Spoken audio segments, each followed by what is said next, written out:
Saya dari begini terus senyum, terus lama-lama hilang dan kembali ke wajah saya. Saya bilang, aneh loh nih orang. Lah wong Tuhannya orang Kristen kok nemuin saya. Lah wong saya ini apa ya? Lah harusnya kan orang apa ya? Yang ketemu saya, yang nemuin saya harusnya kan Muhammad kah atau leluhur yang lain kah, kayak gitu kan. Kan banyak kan leluhur yang lain, yang pendahulu-pendahulu yang nabi-nabi yang lain. Lah ini kan Yesus ya, nggak mungkin dong. Tapi di situ saya nggak ngerasain takut karena memang hari-hari ngeliat setan ya. Karena ngeliat hari-hari ngeliat setan, ngeliat itu nggak takut dan berbeda gitu loh, berbeda banget. Saya lari naik. Ini nggak bisa ditahan kaki nggak bisa ditahan. Saya lari naik. Begitu saya masuk ke pintu, karena sebenarnya pintunya itu kedap suara gitu kan, tapi bisa kedenger gitu kan karena memang di bawah kan.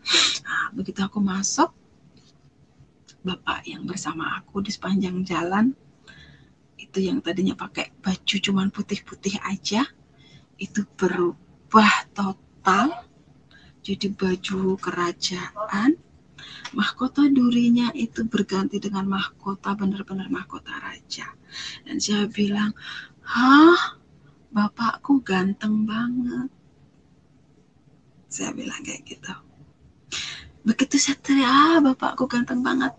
Kanan kiri mbak-mbak yang asar, kalau kita bilang sekarang asar ya, dia langsung negor saya, mbak lihat apa? Itu saya bilang, saya lihat itu bapakku ganteng banget. Siapa di situ? Nggak ada siapa-siapa, mbak. Itu bapakku, itu tuh Tuhanmu. Itu Tuhanmu, Tuhan orang Kristen, itu Yesus. Itu bapakku, saya bilang. Dari situ saya kakiku lemes, kayak ngedrop kayak gitu kan. Begitu kayak apa ya, nggak kuat apa-apalah, nggak kuat. Saya sujud ya, tanpa terasa ini ngalir nangis.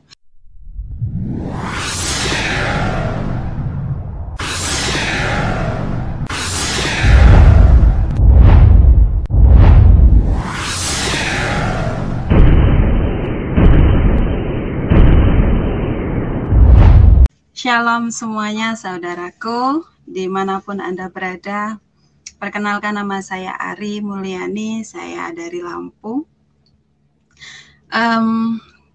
Saya mau menceritakan bagaimana saya itu bisa bertemu dengan Tuhan Yesus. Sebelumnya, saya mau menceritakan latar belakang saya dulu. Saya dilahirkan dari keluarga Muslim. Tapi muslimnya bukan muslim yang begitu taat, ya sedang-sedang. Ibu saya sinden, bapak saya juga seniman, lalu nenek saya itu dukun beranak melahirkan, lalu kakak saya yang dari bujang itu sudah menjadi paranormal. Kakak pertama saya laki-laki. Berapa kelas 2 itu saya mulai ada pertanyaan-pertanyaan. Saya sudah hatam 2 kali waktu itu, sudah hatam 2 kali di Al-Quran. Waktu itu saya ada pertanyaan-pertanyaan yang agak mengganjal, agak kurang enak di hati lah, seperti itu. Tentang waktu itu dibilangnya orang nikah kalau ada masalah itu boleh bercerai, seperti itu. Tetapi sebenarnya itu dibenci Allah, begitu kan lah. Saya kan ya di situ ada pertanyaan, boleh cerai tapi dibenci Allah loh, kok iso kayak gituin, kenapa, saya bilang kan lah. Terus di situ ada bisa jawab, intinya jawabannya ya, tapi nggak masuk lah, nggak enak di hati. Saya ya udahlah, oke lah, karena masih kecil. Lalu hari kemudian juga saya masih bertanya lagi, nah kalau seumpamanya suami istri, nah kalau seumpamanya KDRT seperti itu, kalau KDRT lah nanti gimana ya, pokoknya intinya boleh cerai tapi dibenci Allah, dibilang gitu. Lah ya saya terus cetuk tanya lagi, lah kalau dibenci Allah itu apa enggak masuk neraka, saya bilang kayak gitu kan. Kamu itu loh, jawabannya yang terakhir karena memang mungkin terlalu apa ya, saya cerewet ya, saya terlalu cerewet. Akhirnya jawabannya seperti, kamu tuh lo perempuan, kamu tuh kalau mau masuk surga nantinya ya kamu yang penting ikut laki-laki, maksudnya ikut suami kamu, seperti apapun kamu manut. Ya saya ngeyel. Setelah ngeyel, di situ saya dimarah-marah, karena memang kecilnya aku itu umur 3 tahun itu indigo ya. Kata mama saya dari umur 3 tahun itu sudah bisa melihat sesuatu, tetapi karena itu masih bahaya, saya ditutup. Seperti itu. Kalau dukun itu bisa seperti itu, dia bisa nutup penglihatan itu. Lalu karena itu memang dari lahir, otomatis begitu saya dewasa itu bisa ngebuka lagi. Bisa kebuka sendiri. Waktu itu ada sliweran, kalau orang Jawa sliweran ya, apa selalu lalu lalang kayak gitu kan di depan aku, setan entah apa, tapi itu aku lihat setan sih ya, ngomong bisikin kayak gini, kamu pergi aja dari sini, dibilang kayak gitu, kamu tuh di sini nggak dihargain, kamu pergi aja, kamu cerai aja, katanya kayak gitu. Lah otomatis kan saya nggak mau ya, nggak mau, anak saya masih kecil, kamu jangan mempengaruhi saya, kamu setan, saya bilang kayak gitu.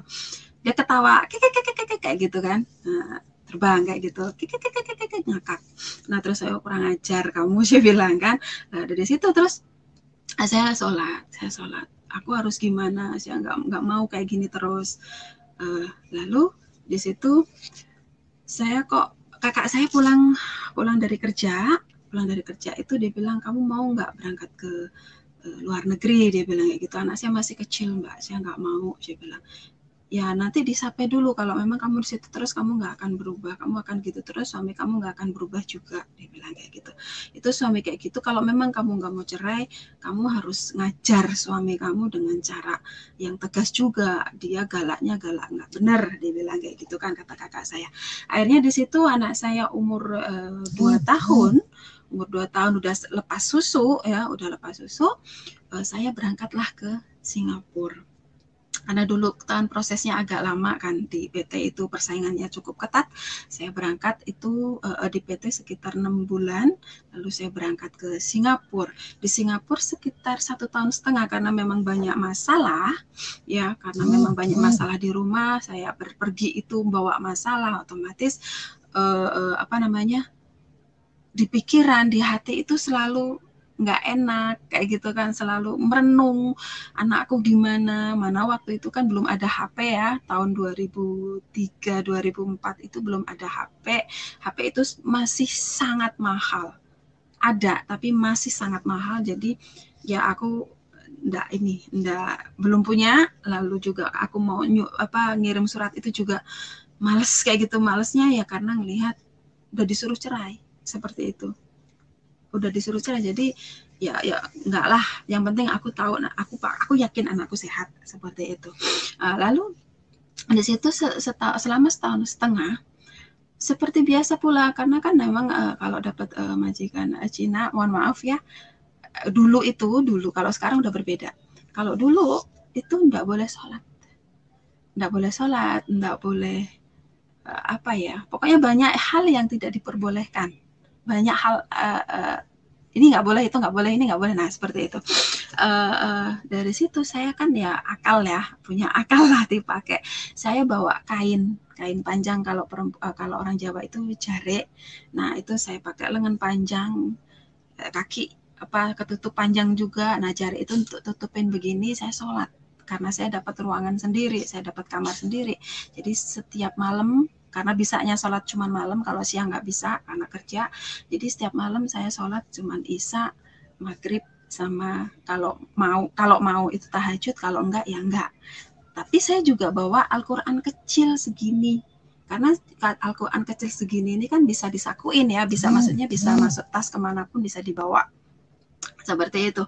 Jadi di situ saya setiap malam pun ngaji, nggak ketang cuma di dalam hati atau cuma umi kayak gitu kan, tapi setiap malam saya ngaji.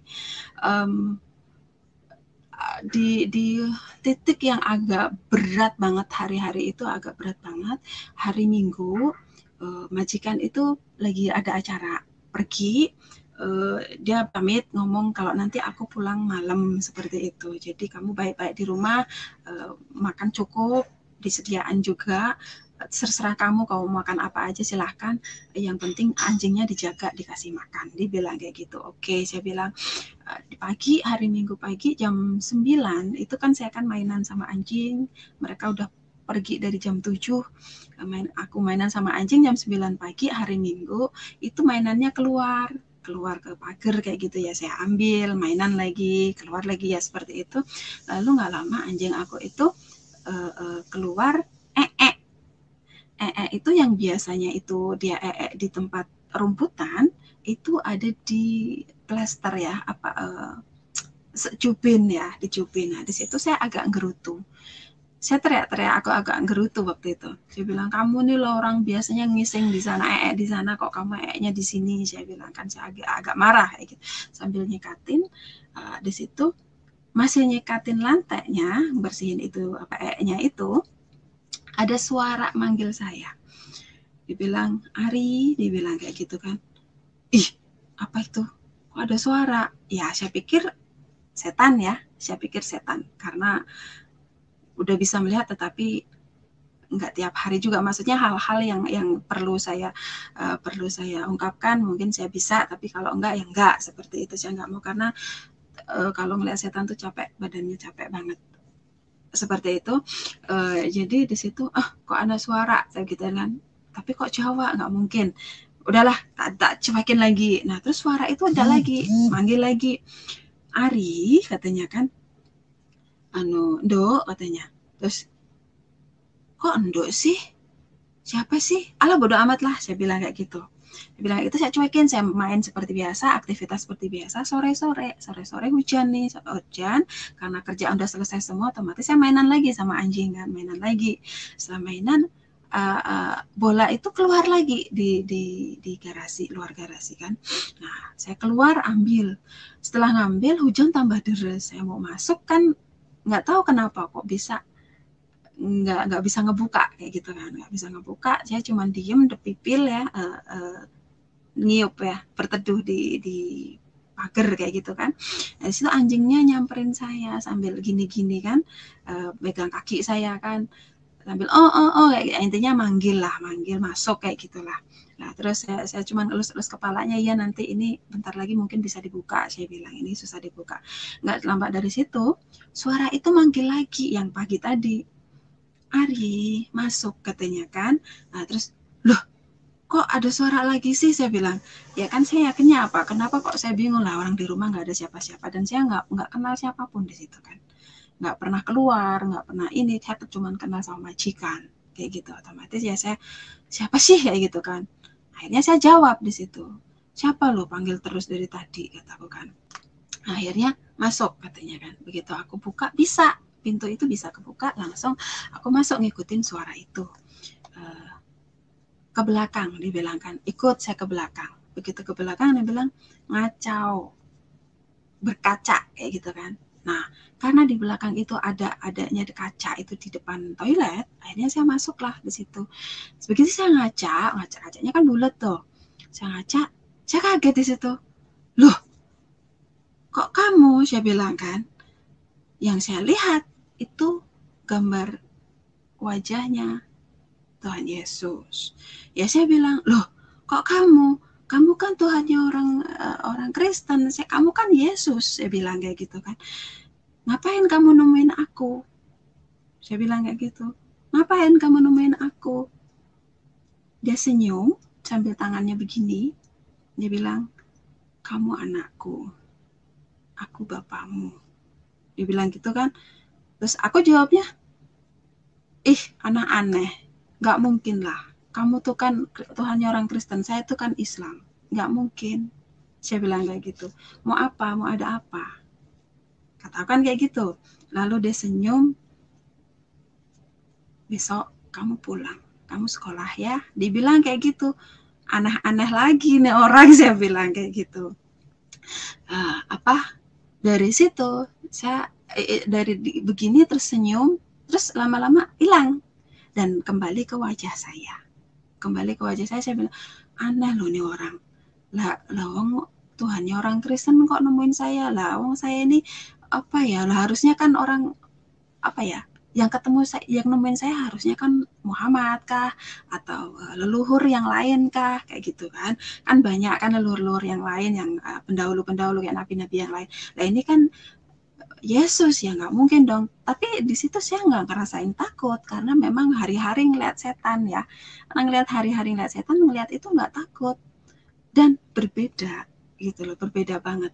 Nah di situ beberapa hari itu saya cuman ngedumel ngomong sendiri, ngomong nggak mungkin. Tapi di sini inget terus, di ini inget terus, aneh, inilah aneh, itu apa aneh, Yesus nemuin aku, oh aneh, nggak mungkin, aneh kayak gitu kan, ngomong sendiri. Tapi di sini tuh ada perbedaan, ada sedikit nyaman kayak gitu ya, tapi belum mengerti ya, belum mengerti. Beberapa hari kemudian waktu itu kan saya sholat, saya cuma ngomongnya, doanya gini, saya minta jalan yang lurus, saya nggak mau cerai, saya mau damai. Nah ini ada apa dengan Yesus dengan nemuin saya? Ini kan nggak mungkin, saya Muslim, Yesus itu Tuhannya orang Kristen, kok dia nemuin saya, kan nggak mungkin kayak gitu.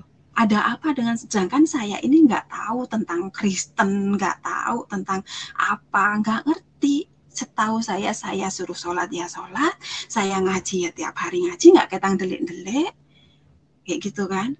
Ya pokoknya saya melakukan apa yang memang di ini kan di Muslim ya, karena memang saya Muslim ya, apa yang di ini kan.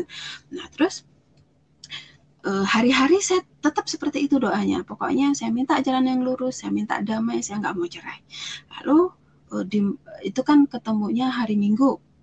Di malam Jumatnya, biasanya kalau saya itu habis sholat maghrib atau sholat isya, itu baca Yasin, kalau setiap malam Jumat itu minimal 3 kali. Nah di saat itu, karena memang doaku kok kayaknya semakin naik lagi, semakin itu lagi yang didoakan. Lalu di situ baca Yasin itu lebih dari 3 kali, berkali-kali nggak kerasa, sampai malam jam 11 lebih dikit lah, belum ada jam 12. Di situ saya bilang gini, aku mau sholat tahajud lah nanti, saya bilang kan, tapi aku mau tidur dulu. Karena apa, kalau nggak tidur dulu itu kan kurang baik, Mas, nggak tahu ya, kurang afdal atau gimana gitu. Pokoknya tidur dulu baru boleh sholat tahajud.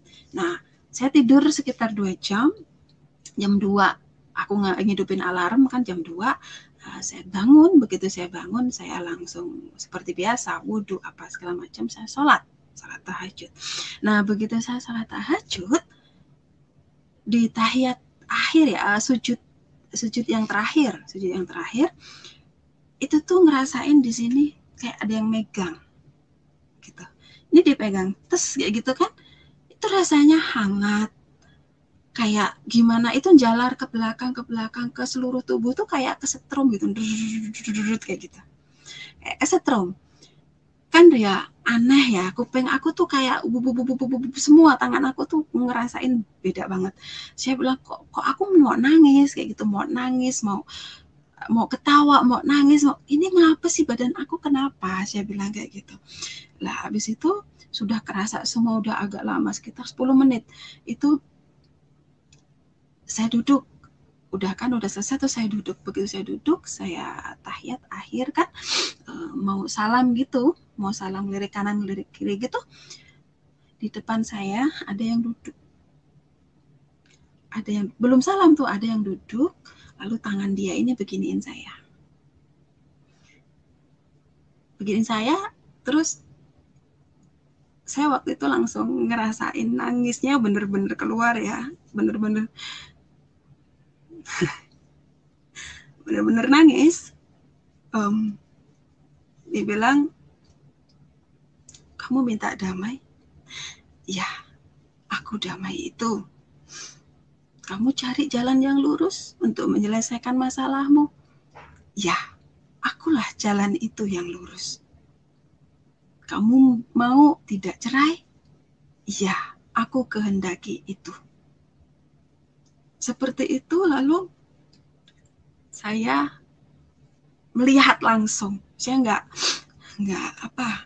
nggak berani nunduk lagi karena ini kayak udah nggak bisa ngomong apa-apa. Saya ngelihat langsung ini mahkota duri. Di sini darah bercucuran, seger banget.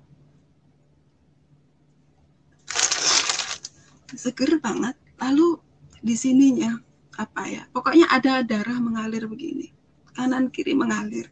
Yang satu pegang tongkat kayak gitu. Tuhan Yesus.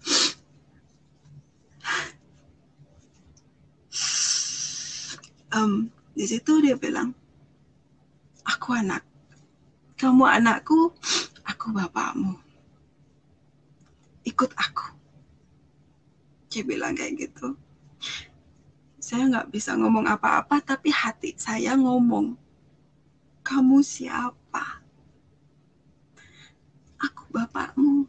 Jawabnya dia kayak gitu. Padahal itu dalam hati, kamu siapa? Karena kan aku nggak boleh ngomong karena masih sholat. Bilang, sebenarnya ada apa sih dengan aku, kok Tuhannya orang Kristen tuh nemuin aku kayak gitu, kok Yesus ini nemuin aku, sebenarnya ada apa dengan aku.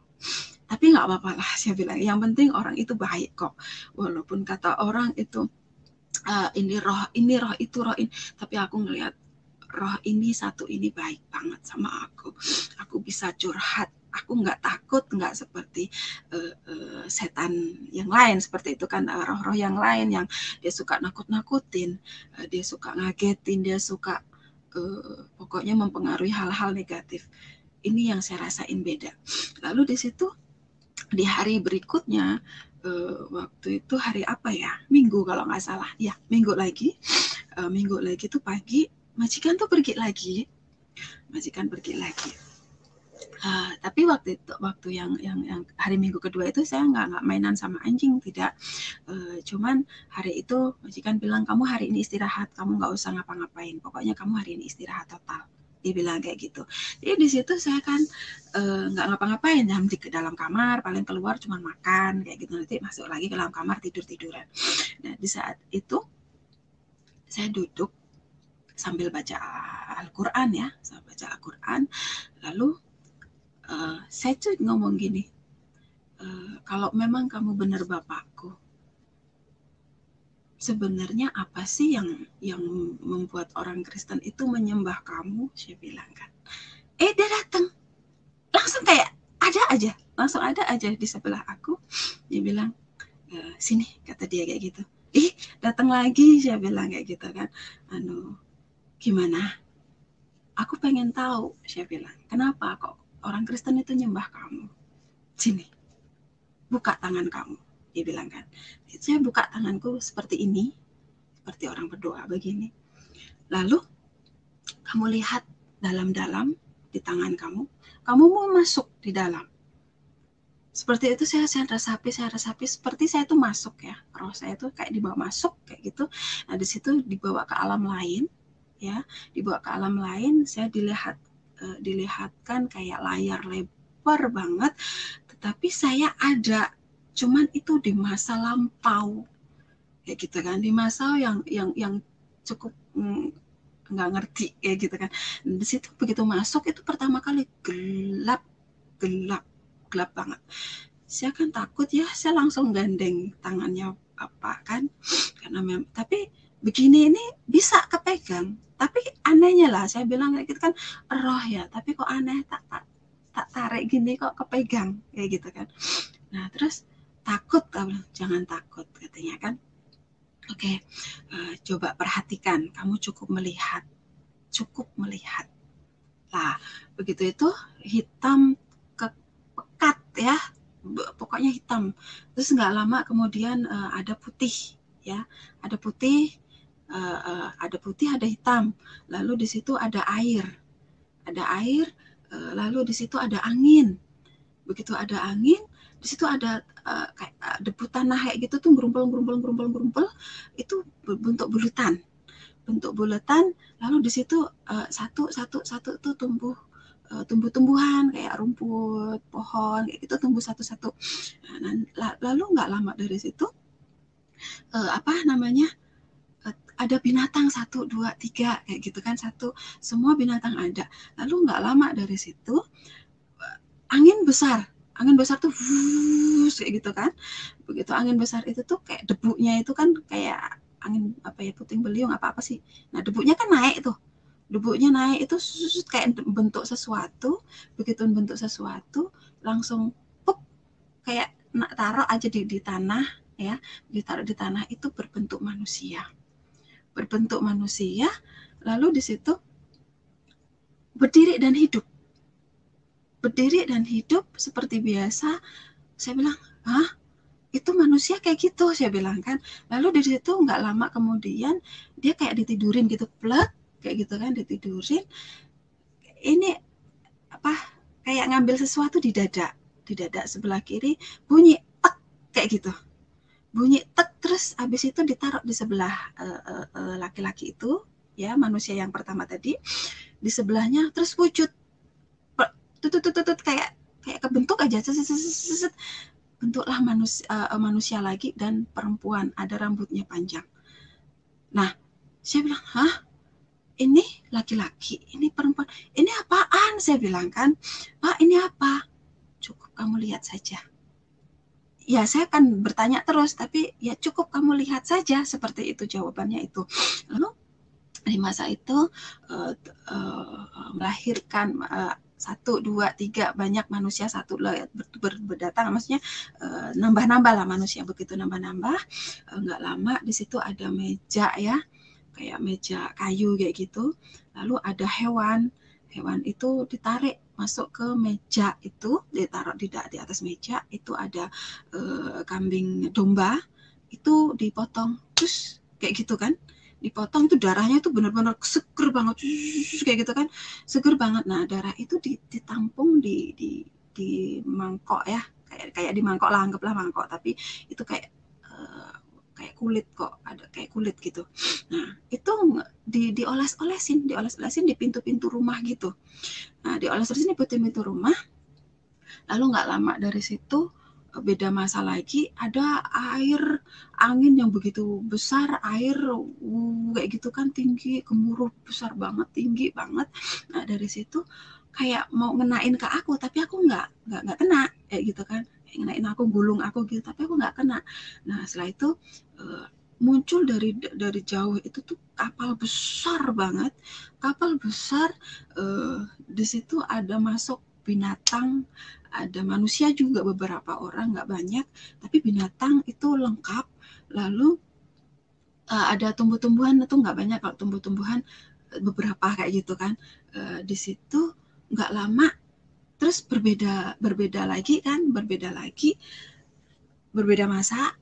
Ada lagi aku melihat laki-laki dan perempuannya ini sedang hamil itu naik binatang berkaki 4, saya nggak tahu itu binatang apa. Naik di situ, lalu dia ketok-ketok pintu beberapa rumah gitu, kayaknya nggak dikasih apa, nggak ngerti, pokoknya ketok-ketok itu keluar lagi, ketok-ketok keluar lagi. Lalu nggak lama itu ada di rumah kecil, kayak gubuk gitulah, kayak gubuk itu. Dia masuk di situ dan melahirkan di situ. Nah di situ saya melihat, loh Pak, itu perempuan lahirin di situ, kasihan banget, saya bilang kan. Saya kasihan banget ngelihatnya. Begitu saya ngeliat kasihan banget, itu kasihan, tolongin lah, saya bilang kayak gitu. Dia cuma bilang lagi, lihat saja. Begitu kan. Ya tapi di sini nih kan bingung ya. Pokoknya saya teriak. Nah, terus nggak lama itu ada bintang kayak naik gitu, cus gitu kan, di atas itu terang banget bintang itu. Nah, di situ terus beda masa lagi, kejadian demi kejadian banyak banget. Bumi itu hancur ya, banyak kerusakan di mana-mana, banyak manusia dibunuh, banyak orang jahat, ada juga orang baik. Lalu ada lagi muncul beberapa orang jahat yang benar-benar bengis banget, dia bawa pedang luar biasa. Beberapa orang itu luar biasa, ngeri banget aku melihatnya. Lalu ada muncul lagi satu orang, dia enak, orangnya baik kayak gitu kan, orangnya baik banget, dan aku melihatnya itu penuh dengan kebaikan lah kayak gitu. Nah terus yang orang-orang jahat yang bawa pedang, bawa apa tadi itu, kayak cuma digini kayak gitu tuh hilang, hilang kayak gitu, nggak ada aja, hilang gitu kan. Nah terus yang baik ini ada di situ, ada sampai beberapa masalah kayak gitu kan. Lalu berganti masa lagi, itu bumi gundul, bumi nggak ada apa-apa lagi, hancur. Setelah itu muncul di laut itu kayak binatang-binatang yang aneh, binatang aneh, kayak kepalanya manusia tapi badannya binatang, nanti badannya manusia, nanti kepalanya binatang. Ada yang seperti itu beberapa, dan itu besar-besar sekali. Nah sampai situ saya langsung ditutup mata saya, diginiin lagi, cukup, nanti kamu pergi ke Hong Kong, kamu belajar, kamu akan mengetahui apa yang sudah kamu ketahui saat ini, nanti kamu belajar di sana. Dia bilang kayak gitu. Lalu di situ saya dibawa kembali ke badan saya lagi, saya masih seperti ini, saya langsung amin gitu kan, amin. Saya cuma bilang, ada apa dengan saya?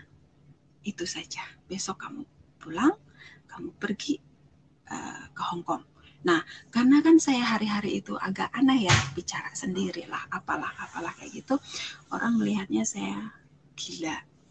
Ya, saya pulang di perjalanan itu dibilang saya gila, padahal majikan saya baik, majikan saya kepengen ngobatin saya seperti itu, tapi saya bilang enggak, bapak saya nyuruh saya pulang, saya bilang kayak gitu. Akhirnya oke, diizinkan, tetapi dengan satu syarat, kamu harus tanda tanganin kalau kamu memang minta pulang, walaupun ini saya mau ngobatin kamu. Iya, saya akhirnya tanda tangan, nggak ada tuntutan sama sekali lah, intinya seperti itu. Saya pulang ke Indonesia, di perjalanan saya dibilang gila, tetapi puji Tuhan, duit semua yang dikasih majikan utuh, tidak kurang sepeser pun, kecuali untuk perjalanan saya pulang, naik travel, sama untuk makan di jalan. Itu saja. Lalu begitu saya sampai pulang di rumah, karena kakak saya tadi paranormal ya, diobatin sama kakak saya.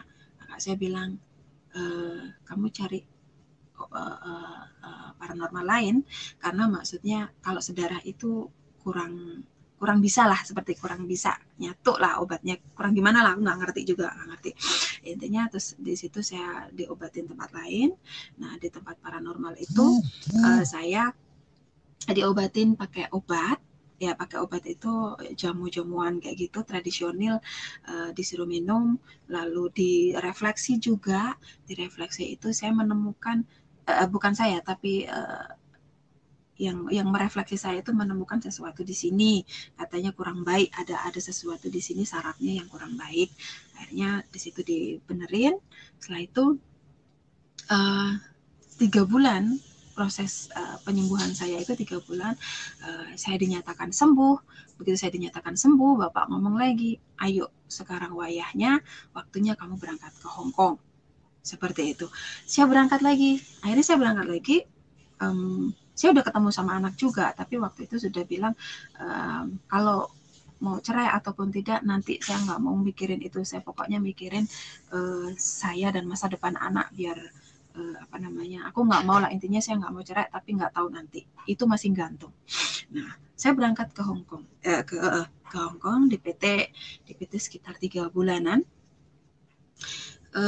Di 3 bulan saya berangkat ke Hong Kong itu sekitar 1 minggu di Hong Kong itu saya disuruh holiday ya sama majikan itu. Di sana aku dikasih holiday tiap minggu. Saya bilang, karena hari itu memang baru seminggu, saya nggak tahu mana-mana ya, akhirnya saya bingung dan saya nggak mau keluar. Tapi saya dimarahin sama majikan. Dia bilang, kalau kamu nggak mau keluar, nanti saya yang didenda sama pemerintah. Dia bilang kayak gitu. Aku nggak akan lapor kok, karena memang aku nggak ngerti belum ngerti mana-mana, aku nggak lapor kok, aku bilang kayak gitu. Satu, saya belum punya uang, yang kedua saya belum tahu mana-mana. Akhirnya karena dia bilang belum punya uang, dia kasih uang saya $100 waktu itu, $100 Hong Kong. Kamu kalau mau keluar ini kamu pakai, katanya kayak gitu.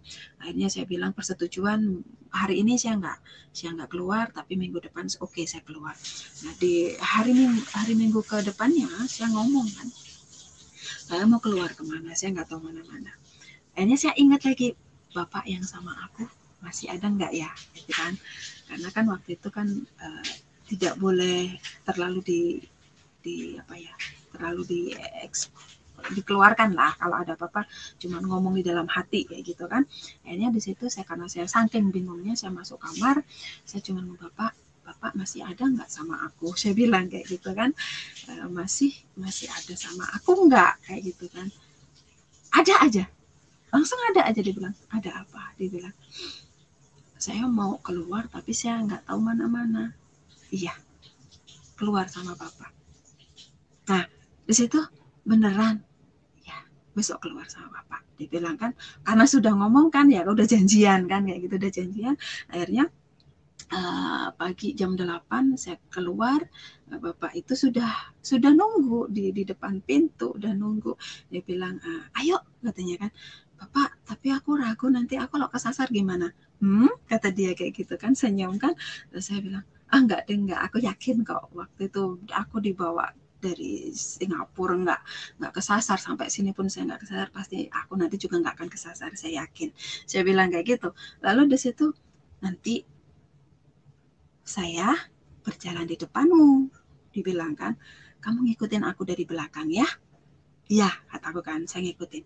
Jadi dia kemana aku ngikutin aja, belok kemana saya ikutin. Nah di giliran udah mau nyampe di MRT, nah di situ dia bilang, nanti kamu ketemu anak Filipin, kamu ikutin apa kata dia, dibilang kayak gitu. Oh iya, beneran di situ ketemu anak Filipin. Begitu ketemu anak Filipin, nanya-nanya, karena memang di situ tempat terkenal ya, normalnya namanya tempat holiday, terkenalnya di Kos WB, begitu kan.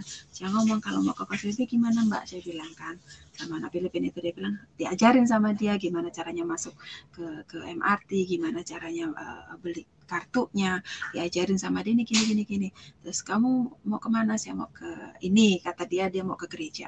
Terus saya bilang, oh ya udah, searah kok, tapi nggak apa-apa, kamu nanti tak kasih tahu, dia bilang kayak gitu. Iya, saya bilang kayak gitu kan. Masih mau masuk ke MRT-nya, udah naik ke keretanya itu, saya dikasih tahu lagi, nanti kamu ketemu perempuan kulitnya begini, kulitnya ya kita nggak ngejat warna ya, kita cerita apa adanya. Jadi kulitnya gelap, rambutnya keriting, orangnya tingginya segini, badannya agak sekel, dia bilang gitu kan. Nah itu kamu nanti ikut dia, dibilang kayak gitu. Saya bilang, ya bapak mah, kataku kan, aku suruh ikut orang lagi, saya bilang kan. Dia anakku, nggak usah takut, dia bilang kayak gitu.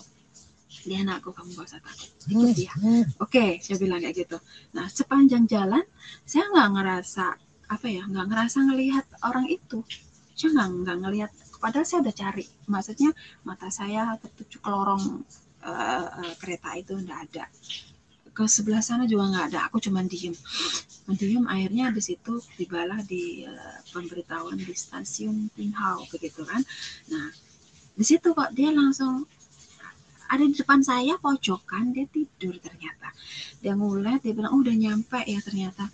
Ya saya kaget, kok orang ini ya, ini berdirinya seberapa ya, nanti kira-kiranya nanti nggak tanya bukan gitu kan. Nah begitu dia berdiri, udah nyampe Tin Hau nih, saya kaget, oh ya orang ini berarti ya. Saya nanya, mbak orang Indonesia? Iya mbak, saya orang Indonesia. Mbak mau kemana? Saya mau ke Tin Hau, ini mau turun. Setelah ke Tin Hau mau kemana? Mau ke gereja. Aduh, kok ke gereja sih, katakan. Loh, kenapa? Saya orang Kristen, hari ini hari Minggu, saya harus ke gereja, dia bilang kan. Terus enggak gitu mbak, ya gimana ya, kenapa? Bapak saya nyuruh saya ikut kamu. Hah? Bapak kamu siapa? Dia bilang kayak gitu. Saya bingung ya, saya nggak bisa ngejelasin. Aduh, bapak saya siapa ya? Saya bilang, gimana aku ngomongnya, aku bingung Mbak, katakan kayak gitu kan. Lalu dari situ yaudah nanti kita turun dulu yuk, aku dirangkul dari situ, dirangkul. Saya turun, begitu turun di jalan dia tanya lagi, siapa, bapak siapa? Gini Mbak, saya ceritain ya, takutnya nanti kalau nggak saya ceritain sampai nggak akan percaya. Saya bilang ya udah ceritain kata dia kan. Itu saya ceritain dari awal ya kan, dari awal dari Singapura itu sampai itu. Dia bilang dia nangis. Begitu dia nangis dia bilang aku yang dari lahir itu aku belum pernah ketemu, katanya kayak gitu. Aku belum pernah ketemu, ini kamu udah ketemu. Ya iya, ikut aku, katanya kayak gitu, ikut aku. Terus aku bilang tapi kamu mau ke gereja? Saya nggak mau Mbak, saya bilang. Iya nggak apa-apa, aku nanti ke gereja, kamu tunggu di depan ya. Tunggu nggak lama kok, 2 jam aja, 2 jam aja. Ya kata dia. Iya kata aku kan. Begitu iya, saya duduk kan di depan di bawah kan itu lantai 2 kan, naik tangga gitu. Jadi saya tunggu di situ. Saya dikasih sarapan, saya dikasih buku-buku bacaan biar nggak boring sambil nungguin. Nah dia naik nih, tak tinggal ya. Iya. Begitu dia naik, saya mau buka buku-buku. Saya lapar kata wanita itu, tak tutup lagi, belum jadi buka, saya mau makan, baru mau buka lagi kok nggak enak ya rasanya, maksudnya hati ini nggak enak, tak taruh lagi. Nah, lalu di atas itu mulai musiknya udah mulai, ibadahnya udah mulai. Terus aku ngerasain kok aneh ya, gelisah gitu, berdiri duduk kayak gitu kan. Lalu saya nanya sama mbak-mbak yang nungguin tempat nasi itu kan, saya nanya, Mbak, di atas ada apa sih? Kok ada suara musik? Saya bilang kayak gitu. Itu di atas ibadah. Dia bilang, oh, kalau ibadah kayak gitu ya, nyanyi-nyanyi. Iya, katanya. Kamu mau naik? Enggak, saya Islam. Saya bilang kayak gitu. Oh, ya udah nggak apa-apa, tungguin di situ aja, temannya Mbak Santi ya. Dia bilang, namanya Mbak Santi. Yang tadi teman aku. Iya, ya udah tunggu aja di situ. Dia bilang kan. Saya mau makan nggak jadi, mau ini nggak jadi. Musik itu semakin semakin ini kok semakin enak kayak gitu kan, kaki aku semakin kegerak kayak ngikutin aluran musiknya. Lalu dari situ nggak lama saya lari naik, ini nggak bisa ditahan, kaki nggak bisa ditahan, saya lari naik. Begitu saya masuk ke pintu, karena sebenarnya pintunya tuh kedap suara gitu kan, tapi bisa kedenger gitu kan karena memang di bawah kan. Nah, begitu aku masuk, bapak yang bersama aku di sepanjang jalan itu yang tadinya pakai baju cuman putih-putih aja, itu berubah total jadi baju kerajaan. Mahkota durinya itu berganti dengan mahkota, benar-benar mahkota raja. Dan saya bilang, hah, bapakku ganteng banget. Saya bilang kayak gitu. Begitu saya teriak, bapakku ganteng banget. Kanan kiri mbak-mbak yang asar, kalau kita bilang sekarang asar ya, dia langsung negor saya, mbak lihat apa? Itu saya bilang, saya lihat itu bapakku ganteng banget. Siapa di situ? Nggak ada siapa-siapa mbak. Itu bapakku, itu tuh Tuhanmu, itu Tuhanmu, Tuhan orang Kristen, itu Yesus, itu bapakku. Saya bilang. Dari situ saya kakiku lemes, kayak ngedrop kayak gitu kan. Begitu kayak apa ya, nggak kuat apa-apalah, nggak kuat. Saya sujud ya, tanpa terasa ini ngalir nangis. Begitu nangis saya dirangkul, digandeng kan, dirangkul gitu sama dua aser. Saya dibawa di tempat duduk, Mbak Santi langsung bilang, sini itu kawanku, katanya. Gitu saya duduk di sebelahnya, saya pun nggak bisa duduk di kursi, saya deprok di bawah di lantai sampai nangis dari awal sampai akhir ya. Nah di situ gak lama ada pendetanya masuk untuk khotbah. Yang saya lihat bukan pendeta, tapi yang saya lihat Tuhan Yesus itu sendiri yang naik ke mimbar. Di situ dibilang, aku bapakmu, kamu anakku, aku mengasihimu. bukan kamu yang memilih aku, tapi akulah yang memilih kamu. Tidak ada jalan lain, hanya aku jalan itu untuk menuju ke Bapa. Seperti itu. Di situ saya nggak bisa ngomong apa-apa. Saya cuma sepanjang itu nangis. Saya nangis. Ibadah selesai. Pokoknya banyak perumpamaan, banyak yang dikatakan. Tapi yang di sini ini terngiang banget itu. Lalu di situ saya diajak masuk ke pendeta ya, ke ruangan pendeta. Begitu masuk ke ruangan pendeta, saya diajak cerita, disuruh cerita begitu, ada apa kok tadi ada nuding di situ, ada bapak siapa, dibilang kayak gitu ya. Tadi saya ceritakan, akhirnya saya cerita dengan pendetanya, dengan ibu pendeta, karena laki perempuannya pendeta semua. Saya cerita di situ kalau saya dari Singapura begini sampai tempat itu. Lalu dia bilang, kamu tadi bilang suruh sekolah di sini. Iya, saya bilang, sekolah apa? Nggak tahu. Dia pegang kan, Bu pendetanya pegang, sekolah ini bukan, dia bilang. Nggak tahu juga, nggak tahu. Lah terus kamu di sini suruh sekolah apa? Nggak tahu, saya bilang. Gini, di apa namanya, waktu itu saya disuruh melihat, saya ceritakan di tangan begini, langsung Bu pendeta langsung bilang, langsung buka Alkitab, apa kamu suruh, coba kamu baca ini Alkitab, dibilang kayak gitu kan. Coba kamu baca dari pertama, apa yang kamu bisa lihat di situ, dia bilang. Begitu saya baca Kejadian ini, Alkitab pertama kali, lembaran pertama ini, saya langsung nangis. Saya langsung nggak bisa ngomong yang anak-anak. Aku bilang, ini yang saya lihat waktu pertama kali saya lihat di tangan saya. Ini seperti ini di buku, kok bisa ini ada bukunya, saya bilang. Kok bisa ini ada bukunya? Di waktu itu saya melihat di tangan aku masuk, saya bilang. Oke, coba kamu tanya sama bapakmu, apa itu sekolah itu yang disuruh, dia bilang. Terus saya ngomong kan, Bapak apa bener ini, saya bilang kayak gitu. Senyum, ngangguk dan senyum. Akhirnya iya, kataku kan, begitu iya. Karena kamu muslim, kamu harus belajar dari nol, dibilang kan, kamu harus belajar dari nol, pengenalan akan Tuhan, seperti apa, siapa itu Tuhan Yesus, dibilang kayak gitu kan. Kamu mau? Iya, saya mau, saya bilang kan.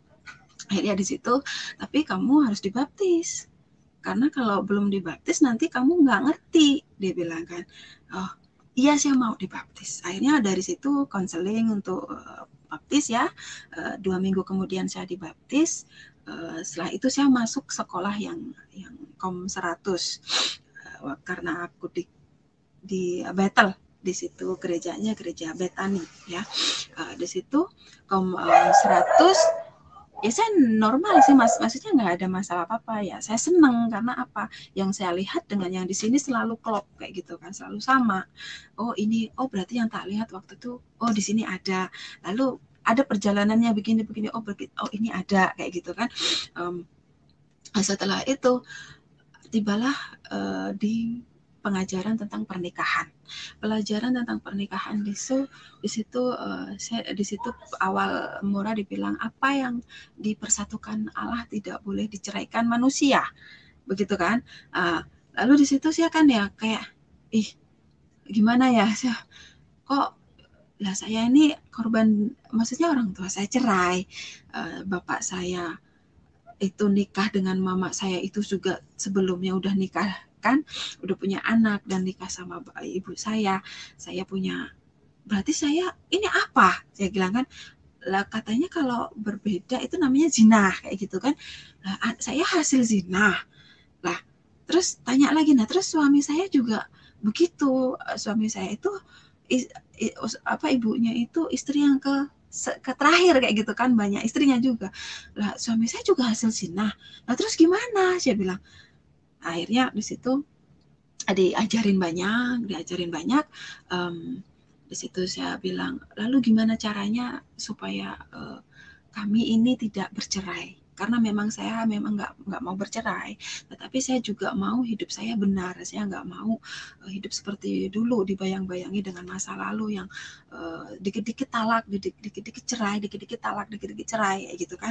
Akhirnya di situ konseling lagi. Di situ pelepasan ya, banyak hal-hal yang memang ini dilepasin, lalu ditanya lagi, kamu mau bagaimana dengan keluarga kamu? Aku nggak mau cerai. Kalau nggak mau cerai, ayo kita doa puasa. Apa maumu untuk suami dan anak kamu? Aku maunya Tuhan Yesus nemuin suami aku dan anakku secara pribadi, karena aku nggak bisa nginjilin, aku nggak bisa cerita gitu kan, karena aku baru kenal, baru tahu ini, aku nggak bisa ngomong kayak gitu kan. Di situ iya, ayo kita doa puasa. Di situ kita doa puasa, dibantu beberapa bapak pendeta, ibu pendeta juga ikut doa puasa, dan pengerja ikut doa puasa, bantuin 3 bulan itu saya telepon. Di situ saya udah mulai punya handphone, saya ngubungin suami.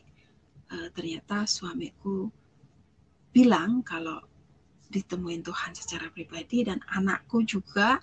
Waktu itu anakku sakit, umur 5 tahun sekitar 5 tahun itu ditemuin Tuhan secara pribadi dan sembuh, anakku disembuhkan. Lalu dibilangnya Tuhan Yesus yang nyembuhin aku, dibilang kayak gitu.